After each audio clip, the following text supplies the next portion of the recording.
You have been taught a great lie. You believe that heaven is a place you enter after you die, a distant realm separate from your life here and now. I am here to tell you that this is not the truth. Heaven is not a location, it is a state of consciousness. And this state of consciousness is the very substance of your present experience. There is a law, a divine and immutable principle that is in constant operation in your life this very moment. It is the law that whatever you bind on earth is bound in heaven. This is not a future promise of reward or punishment. It is a present active and living truth about the nature of your own being. You are, at this instant, binding your experience. You are, through the activity of your own consciousness, determining the boundaries of your life, your health, your relationships, and your supply. Most live in ignorance of this, and so they bind lack, they bind sickness, they bind conflict. And then they wonder why their heaven, their consciousness, is filled with these limitations. They have bound these things to themselves, and they remain bound until the activity of consciousness itself is changed. In this sacred work together, we will go far beyond the surface meaning of these words. We will uncover the profound spiritual mechanics of how your inner world projects itself as your outer world. You will discover that you are not a victim of circumstance, but the silent architect of your entire experience. You will learn what it means to bind harmony, to bind wholeness, to bind freedom, and to have that become the very fabric of your heaven.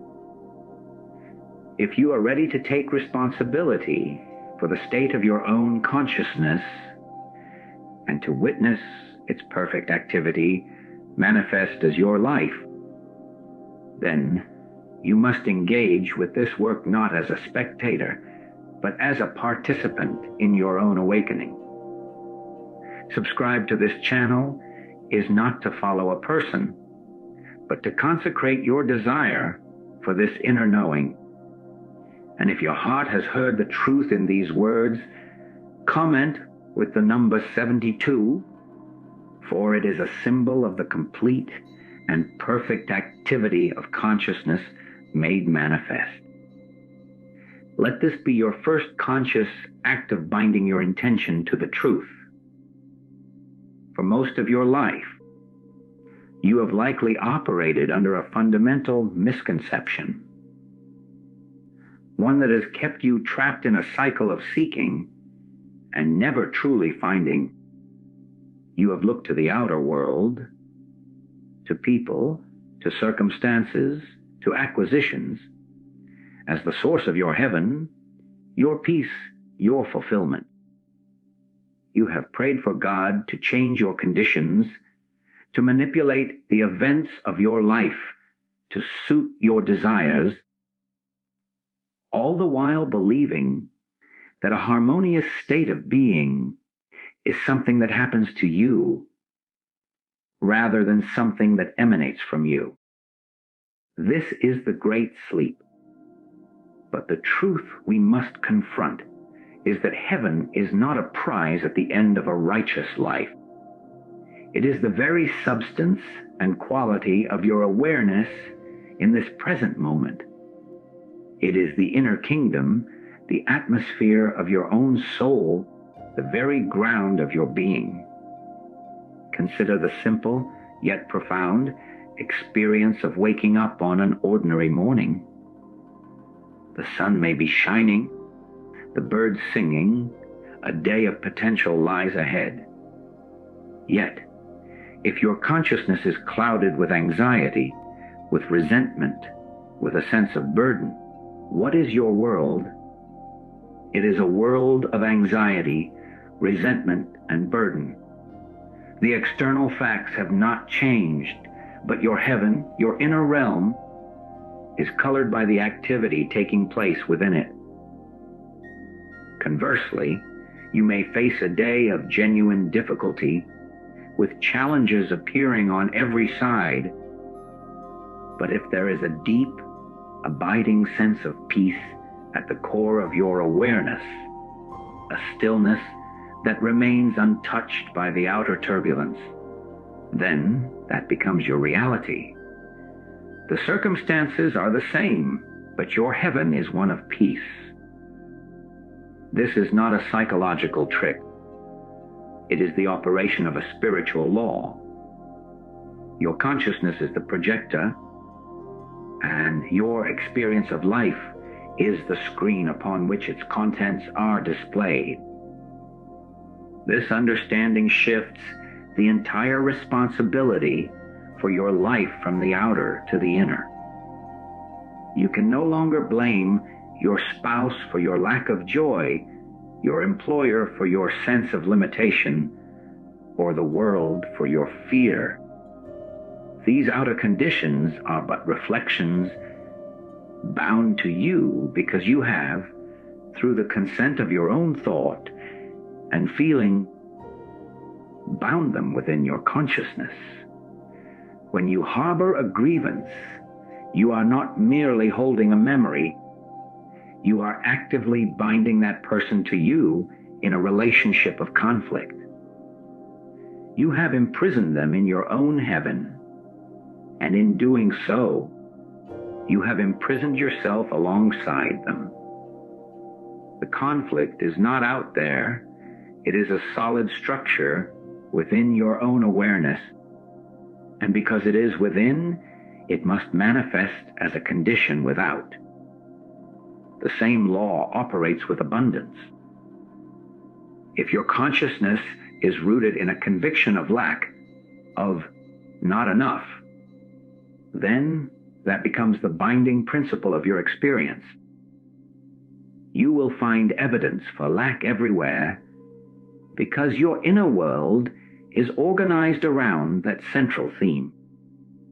You are binding scarcity on earth, in your thoughts, your beliefs, your fears, and it is faithfully bound in your heaven, your consciousness, thereby shaping every transaction, every opportunity, and every outcome.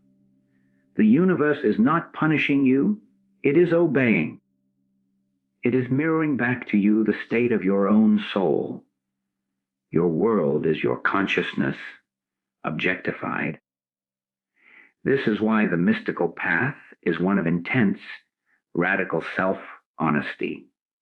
It demands that you turn your gaze inward, not to dissect your personality, but to observe the activity that is perpetually unfolding within the vastness of your being. What are you binding there? What thoughts are you entertaining? What feelings are you allowing to take root and form structures? Are you binding health by abiding in the truth of your wholeness? Or are you binding sickness by giving power to the appearance of disease? Are you binding freedom by dwelling in the consciousness of your oneness with the source? Or are you binding limitation by accepting the testimony of the senses? Every moment is a moment of binding. There is no neutral ground. Your inner world is a workshop of creation, and you are the sole artisan, forever decreeing through the silent activity of your attention and belief what shall be made manifest in the landscape of your life. This realization that your consciousness is the active agent in shaping your life leads us directly to the heart of the great spiritual mechanics we are exploring. The law that whatever you bind on earth is bound in heaven is not a future promise of reward or punishment to be meted out after death.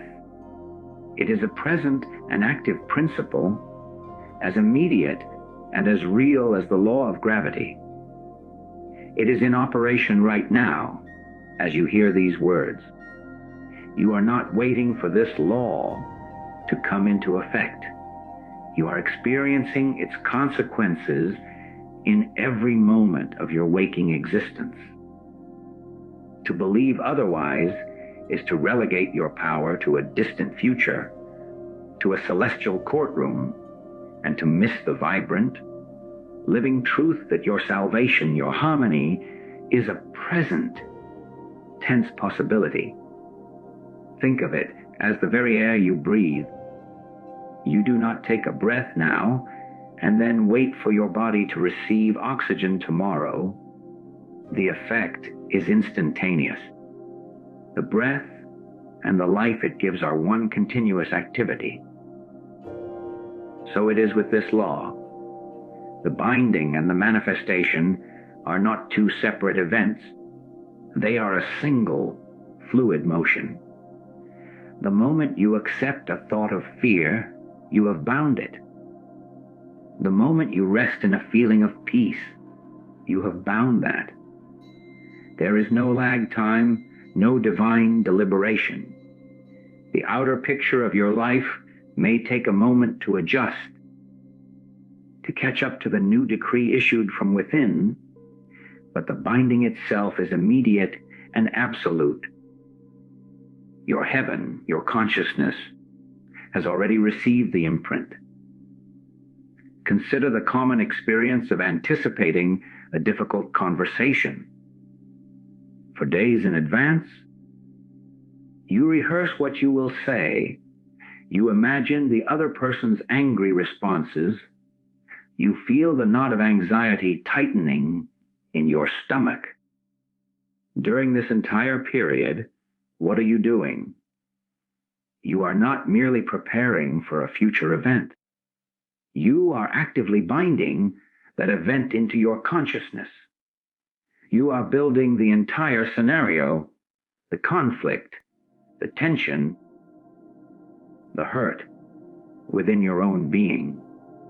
You have bound it on the earth of your own mind, and as a direct and present consequence, it is bound in your heaven. Your inner world becomes a place of strife and apprehension before a single word has even been spoken.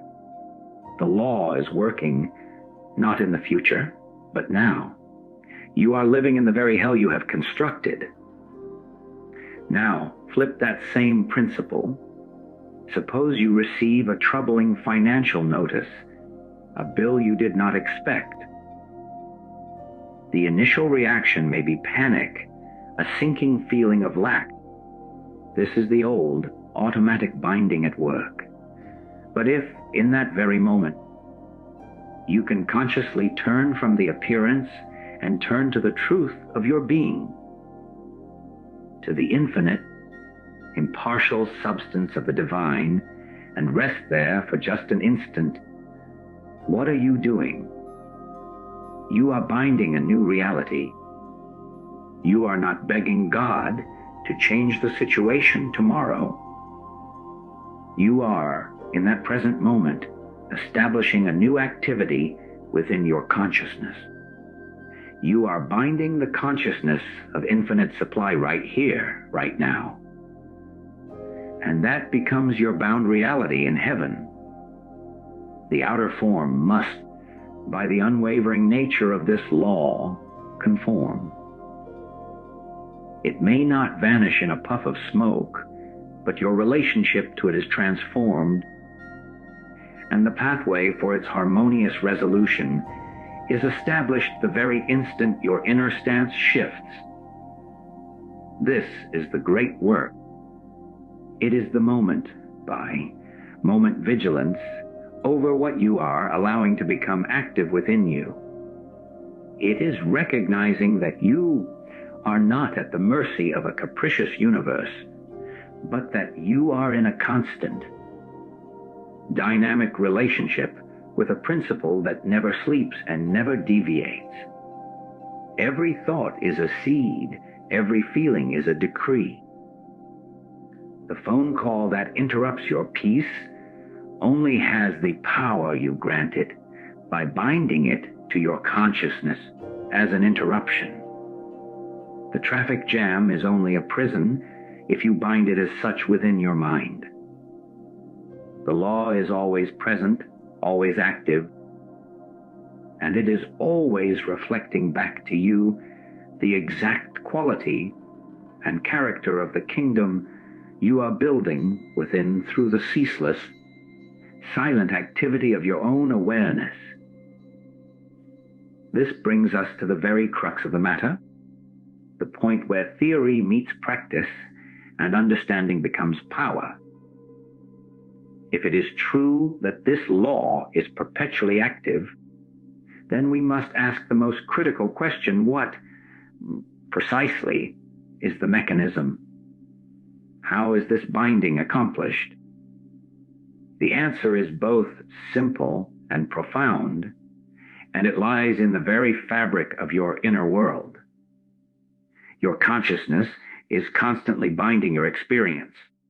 This is not an occasional event or a special ritual you perform. It is the continuous, underlying activity of your own awareness, the silent, ceaseless hum of creation that is your very life. You are, at this very moment and in every moment, weaving the tapestry of your reality through the threads of your attention, your belief, and your consent.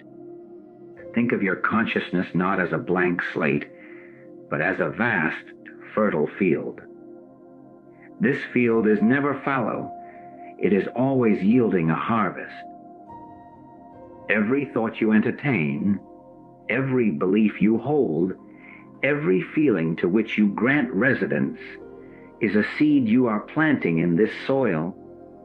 You may believe you are merely thinking, but in the spiritual realm there is no such thing as a neutral thought. To think a thought is to plant a seed. To dwell upon a feeling is to water it. This is the binding. When you wake up in the morning and the first movement of your mind is toward anxiety about the day's demands, you have just sown a seed of anxiety in the field of your consciousness. You have bound it. You have, in that moment, declared, "This belongs to me." The field receives the command and begins its work of manifestation. Let us take a very practical example. You have a project at work, a presentation to give. As you think about it, you find yourself repeatedly imagining things going wrong. You picture yourself stumbling over your words. You envision your colleagues questioning your conclusions. You feel the hot flush of embarrassment. In these moments, you are not just worrying. You are actively, powerfully binding that entire reality into your consciousness. You are building a neural and spiritual pathway.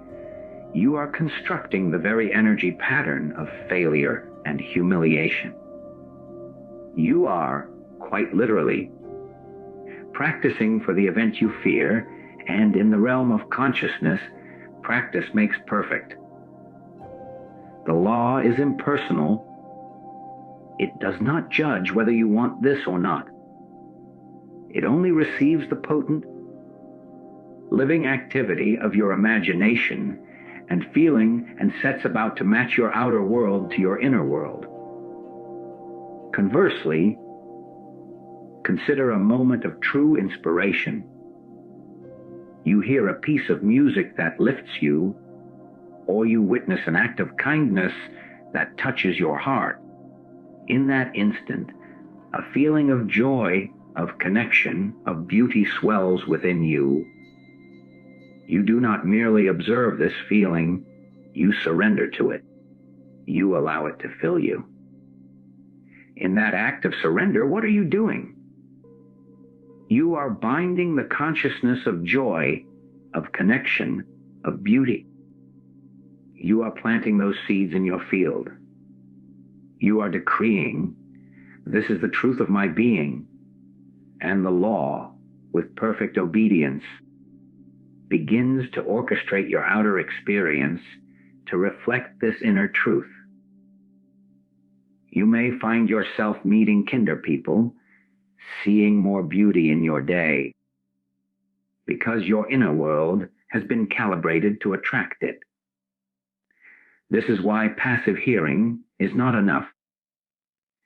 You can listen to these words and agree with them intellectually, but if you do not become conscious of the constant sowing, the perpetual binding, that is the activity of your own mind, you remain at its effect. The world will seem to happen to you. But when you awaken to this truth, you step into the role of the master gardener. You begin to watch the seeds. You learn to distinguish between the weeds of fear, based thought that sprout from the conditioned mind, and the nourishing crops of truth that come from a deeper place of stillness and knowing. You understand that your primary work is not in manipulating the outer garden, but in tending to the inner soil, moment by moment, thought by thought, ensuring that what you are binding within is a perfect reflection of the harmony, wholeness, and freedom you wish to experience without. The role of the master gardener, then, is one of profound and unceasing vigilance. It requires that we move beyond the mere identification of the seeds being sown and confront the very hand that sows them. This brings us to the most practical and perhaps the most challenging aspect of this work. Binding happens through the activity of your own thought. This is the specific, focused instrument of your creative power. Your thoughts are not harmless, fleeting shadows in the mind. They are the active, formative forces that shape the very substance of your consciousness. They are the chisel you are forever applying to the marble of your own being, and the sculpture that emerges is the likeness of your life. You must come to see that your thinking is not something that happens to a passive you. You are the thinker. The flow of mental activity is a river, but you are the one standing on the bank, deciding which currents to step into and which to let pass by. Every time you take a thought and entertain it, you are giving it life and substance. You are granting it the authority to build a structure within you. For instance, a feeling of physical discomfort arises. This is a sensation, a neutral signal. But then the thought comes, what if this is the beginning of something serious? What if it gets worse? The moment you pick up that thought, when you turn it over in your mind, when you inflate it with the energy of your fear, you are no longer observing a sensation. You are actively binding the consciousness of illness. You are using the creative power of your own thought to construct a reality of fear and decay within your inner world. You have moved from being an observer to being an architect, and you are building a prison for yourself, one worried thought at a time. Let us examine a more subtle, yet equally powerful example, the thought of grievance. Someone has wronged you. The memory of the event surfaces. This is just a memory, a picture. But then you engage the thought. You rehearse the dialogue again, You justify your own position and condemn theirs.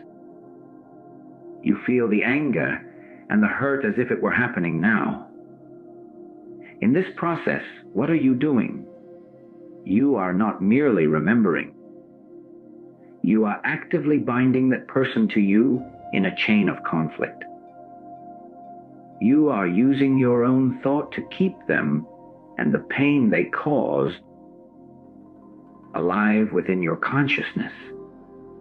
You have bound them to you, and in doing so, you have bound yourself to the pain. The outer situation may be long past, but in your heaven, in your own mind, you are eternally recreating the conflict. And by the immutable law we have discussed, this inner state will seek an outer expression, perhaps as tension in your body, as irritability with your family, or as another similar conflict with a different person. The law must fulfill the pattern you have established within. This is not to say that thinking is the enemy. It is to say that unconscious thinking is a form of self-inflicted bondage. The same faculty, when consciously directed, becomes the instrument of your liberation. When a thought of lack appears, I don't have enough. You have a sacred choice. You can follow that thought down its dark path, imagining all the dire consequences, and in doing so, bind lack ever more tightly. Or you can recognize it as a phantom, a ghost from a condition past, and consciously dismiss it. In its place, you can actively choose to entertain a different thought, not as a mere affirmation, but as a deeper truth. My source is not in the outer world, but in the infinite substance of the divine.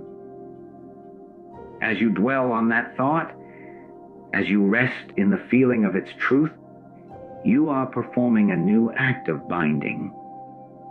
You are using the same creative power to bind the consciousness of infinite supply. You are shifting your identity from the one who lacks to the one who is one with the source. This is the alchemy of spiritual practice. Using the activity of your own thought not to describe your prison, but to build your temple. This conscious direction of thought is the very process by which you begin to perceive the true nature of your reality. You are not a solitary figure in a hostile world, buffeted by external forces beyond your control. The recognition that dawns is far more profound and carries far greater responsibility. You project your inner state of consciousness as your outer world. The circumstances, conditions, and relationships that constitute your life are not random occurrences. They are the living, breathing projection of the inner world you have cultivated. The world you see is a mirror, and it cannot show you anything that you have not first held within yourself. This is the final liberation from the sense of victimhood, for it reveals that every external condition is, at its core, a feedback mechanism revealing the state of your own soul. Consider the simple, undeniable experience of two people facing the same external event. One person loses their job and falls into a spiral of despair, seeing it as a confirmation of their worthlessness and a catastrophe from which they cannot recover. Another person experiences the same event and, after the initial shock, sees it as a forced opportunity, a nudge from the universe to pursue a path they had always feared to tread. The event is identical. The outer facts are the same. Why the radically different experiences? It is because each person is projecting a completely different inner world onto the blank screen of the circumstance. The first projects a consciousness of fear and failure. The second, perhaps after a struggle, projects a consciousness of potential and faith. The event itself is neutral. It takes its meaning and its power entirely from the consciousness that is interpreting it, and that interpretation is a projection of an inner state. This principle extends to your most intimate relationships. The conflicts you experience with others are very rarely about what they are doing or saying. They are almost always about the unresolved material within your own consciousness that their behavior is triggering. If you find yourself consistently attracting critical people into your life, it is not a cosmic conspiracy against you. It is a projection. Somewhere within you, there is a hidden critic, a voice of self, judgment, or a buried belief in your own inadequacy. You are projecting that inner critic outward, and the law of consciousness ensures that you will meet it in physical form, in the words and actions of another person. The other person is merely acting out the role you have assigned them from the script written in your own soul. They are showing you what you have bound within yourself. To change the relationship, you must withdraw the projection. You must turn inward and dissolve the inner critic, the belief in inadequacy. As that inner state is healed, the outer reflection must change. The person may leave your life, or their behavior toward you will transform, because you have ceased to project the energy that fueled the dynamic. Your body, too, is part of this projected world. It is the most immediate and personal piece of your outer experience. The state of your physical form is a direct reflection of the state of your consciousness. A consciousness bound by constant tension, anxiety, and unresolved conflict projects itself as a body held in tension, with tight shoulders, a knotted stomach, and a nervous system perpetually on alert. A consciousness bound by a deep, abiding sense of peace and wholeness projects itself as a body that is relaxed, resilient, and vital. This is not to blame the individual for illness, but to reveal the profound connection between the inner kingdom and its outer manifestation. The body does not lie. It speaks the language of the soul, revealing through its condition the qualities you have bound within. To seek healing only through outer means is to clean the mirror without addressing the image being cast upon it.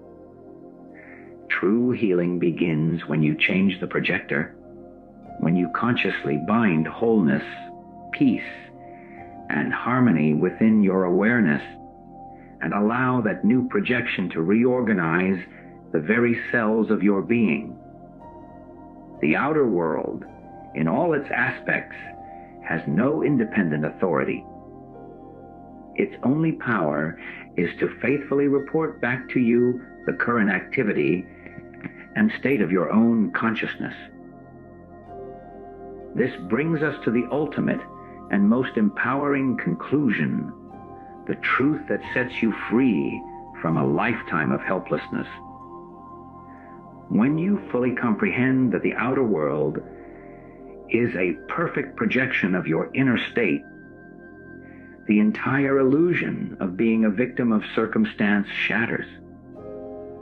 You are the architect of your experience, not a victim of it. This is not a philosophical concept to be debated.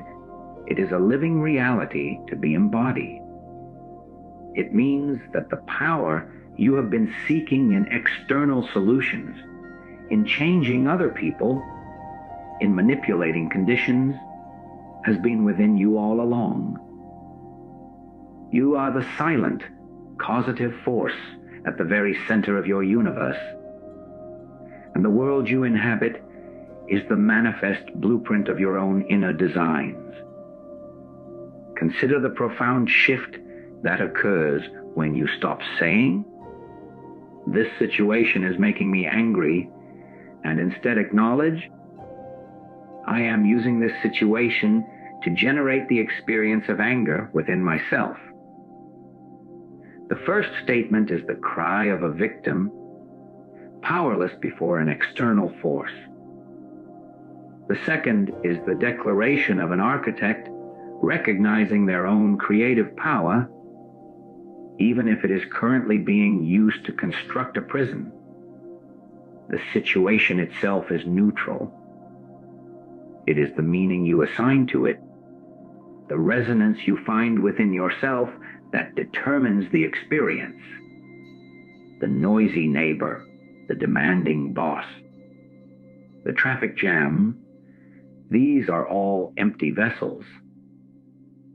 You are the one who fills them with the poison of frustration or the acceptance of peace. You are the one choosing the materials from the warehouse of your own consciousness to build your response. Let us take the experience of lack. You look at your bank account and see a number that feels insufficient. The old victim consciousness wails, "I don't have enough. The economy is bad, my job doesn't pay well. The system is against me." This is the sound of someone who believes they are living in a house built by a cruel and indifferent world. But the architect knows a deeper truth. The number in the bank account is not the cause of your feeling of lack. It is the effect. It is the physical manifestation, the projection of a consciousness that is rooted in a sense of scarcity. You built this reflection from the inside out. You are the one who has been binding thoughts of not enough, who has been entertaining fears of future deprivation, who has given substance to the belief in separation from the infinite source of all supply. The outer condition is simply the finished structure, the proof of the blueprint you have been holding within. The same creative power is at work in your relationships. If you find yourself consistently in relationships where you feel misunderstood or unappreciated, it is futile to blame the other people. They are merely playing a role in a drama that you have written, directed, and staged within your own consciousness. You are the architect of that dynamic. Somewhere within you is a foundation of unworthiness, a belief that you are not truly seen or valued. This inner blueprint, this deeply held design, projects itself outward and magnetically draws to you the very actors who will perfectly reflect this belief back to you. To change the play, you cannot simply fire the actors. You must go back to the drawing board of your own soul and redesign the foundational plan. You must dissolve the belief in unworthiness and erect in its place a new structure built on the truth of your inherent and inviolable worth. This is the great work of a lifetime. It is the gradual, patient, and relentless process of taking full responsibility for the world you perceive. It is the move from being a tenant, complaining about the faulty plumbing, and the leaky roof of your life, to being the architect who understands that every crack in the foundation was first a flaw in the design. Every limitation you encounter, every challenge you face is not an enemy to be defeated, but a teacher showing you a part of your own inner blueprint that requires revision. When you stand in this truth, fear loses its grip, for you realize there is nothing outside of you to fear. There is only the ongoing, sacred opportunity to become a more conscious, more loving, more masterful architect, forever refining the inner design so that its outer manifestation may become a truer reflection of the harmony, abundance, and peace that are your divine inheritance.